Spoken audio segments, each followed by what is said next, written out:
Hello दोस्तों, नमस्कार। स्वागत है आप सभी का एग्ज़ाम मास्टर चैनल में। और इस वीडियो में मैं आपको उच्चारण स्थान के साथ साथ वर्णमाला की संपूर्ण जानकारी क्रम से दूंगा कि आपको मतलब दूसरे वीडियो को या किताब को पढ़ने की आवश्यकता नहीं होगी। इस 10-12 मिनट के वीडियो में आपकी जो वर्णमाला है वो पूरी कंप्लीट तैयार हो जाएगी। उच्चारण स्थान, ह्रस्व स्वर, दीर्घ स्वर, स्पर्श, अंतस्थ, ऊष्म, आगत, संयुक्त, अल्प प्राण, महाप्राण, अघोष, सघोष, सब आप एकदम कैसे ट्रिकी वे में इजीली समझ जाओगे कि आपको ना ही कोई दूसरा वीडियो देखना पड़ेगा और ना ही आपको कोई किताब पढ़नी पड़ेगी, एकदम कंठस्थ हो जाएगा। और एक छोटी सी ट्रिक मैं बताऊंगा, KTM-DO। पहले मैं इस ट्रिक से आपको शुरू करता हूँ। ये मेरे द्वारा बनाई गई ट्रिक है और इस ट्रिक के जरिए आप उच्चारण स्थान कैसे चुटकी में सीखेंगे। केवल आपको ये 5 वर्ड याद करना है। KTM की बाइक ले लीजिए, DO आपका स्प्रे वाला DO ले लीजिए, आसानी से याद होगा ये 5 वर्ड KTM-DO। कैसे प्रयोग करेंगे? आपकी ये वर्णमाला है, ठीक है, इससे पूछता है आपका उच्चारण स्थान, है ना। तो ये आपका क्या है? का वर्ग है, ये चा वर्ग है, ये टा वर्ग है, ये ता वर्ग है, ये पा वर्ग है। इसी तरह से है ना। ये स्पर्श व्यंजन कितने हैं? का से पा वर्ग तक। एक तो आप ये पकड़ लिए। अब उच्चारण स्थान आपसे मान लीजिए पूछ लिया कि गा का क्या है या दा का क्या है या भा का क्या है, आप कैसे जान पाओगे? या तो याद करे रहोगे तब जान पाओगे, या फिर ये ट्रिक आपको पता होगी तब जान पाओगे। कैसे? इसको ऐसे लिख लीजिए, KTM-DO, ठीक है। ये पांचों ट्रिक हमने ऐसे लिख ली, KTM-DO। अब देखिए, के से क्या है? कंठ, यानी का, खा, गा और घा कंठ से बोले जाते हैं। टी से टी फॉर ताल, चा, छा, जा, झा, ये किससे बोले जाते हैं? टी फॉर तालु से बोले जाते हैं। देखिए एकदम आसान से। एम फॉर क्या होगा? मूर्धा, एम फॉर मूर्धा। इतना तो ऑप्शन में आप पकड़ ही लोगे कि एम फॉर मूर्धा, टी फॉर ताल, के फॉर कंठ। तो टा, ठा, डा, ढा किससे बोले जाते हैं? मूर्धा से। अब डी है आपका, डी। चलिए मैं थोड़ा सा कैमरा साइड कर देता हूँ। ओके, हिल रहा है। चलिए, डी फॉर क्या होता है? दंत। ता, था, दा, धा, ये आपके क्या है? दंत से बोले जाते हैं। और ओ से क्या होगा? ओष्ठ, ठीक है, ओष्ठ। तो ये जो है पा, फा, बा, भा, मा, ये ओष्ठ से बोले जाते हैं। और इधर वाले क्या है? ये अनुनासिक, या इनका उच्चारण स्थान क्या है? अनुनासिक, नासिका, जो भी आप मतलब समझना चाहें, ये होता है आपका अनुनासिक, ठीक है। अब आपको इतना तो पता होगा, उच्चारण स्थान, कंठ मैंने बता दिया, तालु बता दिया, मुंह के भीतर का भाग, ये हालांकि उतना इंपॉर्टेंट नहीं है, जीभ का भाग, ये सब है ना, इतना नहीं पूछता आपसे। सिर्फ यही पूछता है कि दा का उच्चारण स्थान क्या है। तो आप का खा देखोगे, ता, था, दा, धा, ठीक है। तो ये चौथे पर आता है। चौथे पर आपका क्या है? डी फॉर दंत। सीधा आप पकड़ लोगे और 1 सेकंड में आप आंसर निकाल दोगे कि हाँ इसका उच्चारण। तो यहां से लेकर के यहां तक का उच्चारण स्थान आपको एकदम आ गया है, रट गया है, ठीक है।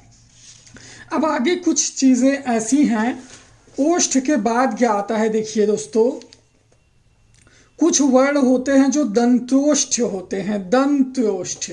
तो दंतोष्ठ के बाद दंतोष्ठ में जो है आता है आपका वा शब्द जो है ये दांत और ओष्ठ दोनों से मिलकर के बोला जाता है, दंत्योष्ठ, ठीक है। और इसके बाद उच्छिप्त में डा, ढा आता है। हालांकि कभी क्वेश्चन नहीं बना है कंपटीशन एग्जाम में आपका इससे, तो दंतोष्ठ वगैरह से बन जाता है, ठीक है। तो ये आप लोग एकदम मतलब याद रखिएगा। अब मैं आपको बताता हूँ कि अघोष क्या है, सघोष क्या है ना। इसी में देख लीजिए, ये पूरा मैंने ज्ञा तक लिख लिया है। अघोष कैसे पकड़ेंगे, सघोष कैसे पकड़ेंगे, ठीक है। तो अघोष सबसे पहले का और खा, यानी पहला अक्षर और दूसरा अक्षर, इसी में इसी तरह पहला दूसरा, पहला दूसरा, पहला दूसरा, ये सारे क्या है? अघोष है, का और खा। इसी तरह ग और घा जो है ये सघोष है, ठीक है। पहला दूसरा, अघोष, तीसरा, चौथा, पांचवा, तीनों क्या होंगे? ये सघोष। इतना तो आप वर्णमाला ऐसे लिख ही लोगे का से ज्ञा तक। तो ये पहला, दूसरा अघोष, तीसरा, चौथा, पांचवा सघोष। कितना इजी है, 1 और 2 अघोष, ठीक है, तीसरा, चौथा, पांचवा सघोष। लेकिन आपको लिखना इसी तरह क ख ग घ ङ च छ छ ट ठ ठ, तभी आप इसे माने पकड़ पाओगे और जान पाओगे कि अघोष सघोष कैसे होता है, ठीक है। अब इसी में आपको अल्प प्राण महाप्राण निकालना होता है। अल्प प्राण महाप्राण कैसे पकड़ोगे? आपसे मान लीजिए पूछ लिया कोई वर्ड कि मान लीजिए कि ये ठा जो है ये अल्प प्राण है या महाप्राण है, तो इसकी एक ट्रिक क्या है दोस्तों अल्प प्राण महाप्राण की? एक अल्प प्राण, फिर महाप्राण, फिर अल्प प्राण, फिर महाप्राण, है ना, फिर अल्प प्राण। इस तरह से ये चलता है, अल्प प्राण महाप्राण, अल्प प्राण महाप्राण, फिर अल्प प्राण। अब ये ठा आपसे पूछा है तो जाहिर सी बात है कि ये महाप्राण में आएगा। छा अगर पूछता है तो ये महाप्राण में आएगा, लेकिन ता अगर पूछ लेता है तो ये अल्प प्राण में आ जाएगा, ठीक है। तो इतना तो आप लोग मतलब अल्प प्राण महाप्राण समझ गए, क्लियर है ना। अघोष सघोष हो गया, अल्प प्राण महाप्राण हो गया, ये है इसकी ट्रिक पकड़ने की। अब इससे ज्यादा इजी ना तो कोई किताब आपको बता सकती है, ना ही कोई लेक्चर इतना इजी हो सकता है कि अगर आपसे पूछ ले, बस आपको वर्णमाला ऐसे लिख लेना है। आप चाहें तो अपने मतलब जहां पर क्वेश्चन पूछे, हालांकि इतना तो आप माइंड में कैलकुलेट कर सकते हो, जो लोग जिनका लॉजिक बहुत अच्छा है वो अपने माइंड में कैलकुलेट कर लेते हैं, नहीं तो मतलब ये आप ऐसे कर सकते हो, अल्प प्राण महाप्राण, अल्प प्राण महाप्राण, इसी तरह अघोष सघोष, ठीक है। अब क्या पूछता है क्वेश्चन आपसे, जैसे ह्रस्व स्वर कौन कौन से हैं? तो छोटा आ, छोटी ई, छोटा उ और री, ये चार जो है क्या है ह्रस्व स्वर में आते हैं, ठीक है। इसके बाद दीर्घ स्वर में देख लीजिए, बड़ा आ, बड़ी ई, बड़ा उ, ए, ऐ, ओ, और ये चारों किस में आते हैं? आपके दीर्घ स्वर में आते हैं, ठीक है।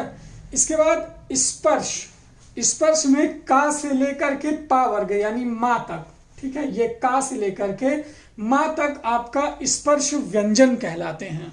इसके बाद अंतस्थ है, ठीक है, केटीएम डीओ के बाद यहां पर लिख लीजिए का वर्ग, चा वर्ग, टा वर्ग, ता वर्ग, पा वर्ग, इसके बाद ये अंतस्थ, या रा ला वा, ये अंतस्थ है, ठीक है। फिर अगली लाइन में श स सा हा, है ना, ये आपका क्या है? चारों ये ऊष्म व्यंजन है।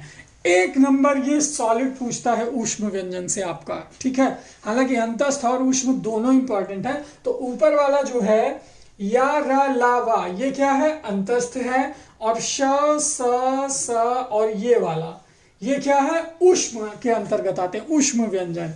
आगत में जा बिंदी वाला और फा, ये आगत स्वर में आता है। और संयुक्त स्वर चार हैं, कौन कौन से? ज्ञा, ज्ञानी वाला ज्ञा, जो कि जा और इया से बनता है, ठीक है। त्रा जो है ये ता और रा से बनता है, ठीक है। और ज्ञा जो है मैंने आपको बता दिया, ज्ञा जा और इया से। छा जो बनता है ये का और शा से बनता है, ठीक है। इसी तरह ये जो शा है ये शा और रा से बनता है, ये वाला शा, ठीक है। तो इस तरह से आप इसे याद कर सकते हैं। ये काफी आसान इजी ट्रिक है। अब इससे ज्यादा इजी तो मतलब अब मैं क्या बताऊं, ठीक है। तो ये हो गया आपका। अब इसमें क्या पूछता है? एक होता है अयोग वाह, अनुस्वार विसर्ग। तो अनुस्वार वाला ये है, विसर्ग तो जो है ये है, मतलब डबल बिंदी वाला, जो डबल बिंदी अन अहा वाला है, ठीक है। तो वो उतना इंपॉर्टेंट नहीं, वो आपके एग्जाम में क्वेश्चन नहीं बनाता उतना ज्यादा। तो ये चीज हो गई वर्णमाला से लेकर के। वर्णमाला में अब मैं आपको बताऊंगा स्वरों की संख्या है 11, व्यंजन है 41, टोटल कितने बनते हैं हिंदी वर्णमाला में? 52 वर्ण होते हैं। शब्दों, भाषा की सबसे छोटी इकाई क्या है? वो वर्ण ही है। ये इसकी लिपि क्या है? देवनागरी लिपि है, ठीक है। तो ये कॉमन क्वेश्चन फैक्टर बनते हैं जो निकल के आते हैं। तो ये थी एक छोटी सी ट्रिक, मतलब जो आपको जाननी चाहिए थी, अच्छे से पता होनी चाहिए थे हर स्टूडेंट को जो कंपटीशन लेवल एग्जाम की तैयारी करते हैं, ठीक है।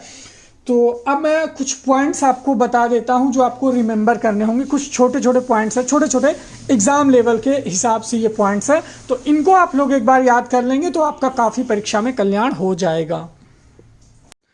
तो दोस्तों यहाँ पर ये कुछ पॉइंट हैं जो मैं आपको एग्जाम बेस्ड पैटर्न पर बताऊंगा। जैसे यहाँ पर अर्धस्वर क्या है? या और वा जो है ये अर्ध स्वर माने जाते हैं, ठीक है। फिर रा जो है ये लुंठित व्यंजन माना जाता है। आपसे एग्जाम में पूछ ले कि लुंठित व्यंजन क्या है, तो रा जो है ये लुंठित व्यंजन है। फिर उच्छिष्ट व्यंजन में डा और ढा आता है, ये वाला ढा, ठीक है, ढपली वाला ढा। और स्वर यंत्रीय जो है ये हा आता है, ठीक है। तो ये एक पॉइंट है जो आपके एग्जाम में पूछ लेता है। अब जैसे कुछ क्वेश्चन कैसे बनते हैं, कुछ एग्जाम टाइम में मैं आपको क्वेश्चन बता दूं जिससे आप मतलब एग्जाम पैटर्न पर, जैसे पहला क्वेश्चन, हिंदी में मूलतः वर्णों की संख्या कितनी है? आंसर आपका क्या होगा? 52, यस। अब ये छा वर्ण जो है ये किसके योग से बना है? किसके योग से? ठीक है, क्ष, क्षत्रिय वाला छा। तो आप क्या करोगे? का, हमेशा ये याद रखना, ठीक है, जो मैंने नीचे लगाया ये हमेशा ये नीचे लगेगा। अगर आप ये ऐसे लिख दोगे, ऐसे लिख दोगे तब नहीं होगा, हमेशा ये लगा रहेगा, ठीक है। इसके बाद कौन सा वर्ण उच्चारण की दृष्टि से दंत्य नहीं है? कौन सा वर्ण उच्चारण की दृष्टि से दंत्य नहीं है? ठीक है, तो टा, ये उच्चारण की दृष्टि से दंत्य नहीं है। अब जैसे आपसे पूछ लिया जाए कि का वर्ण उच्चारण की दृष्टि से क्या है, का वर्ण का उच्चारण क्या है, तो कंठ, मैंने आपसे बताया है कंठ्य, ठीक है। इसके बाद कुछ क्वेश्चन ऐसे बनेगा जैसे ए वर्ण क्या है?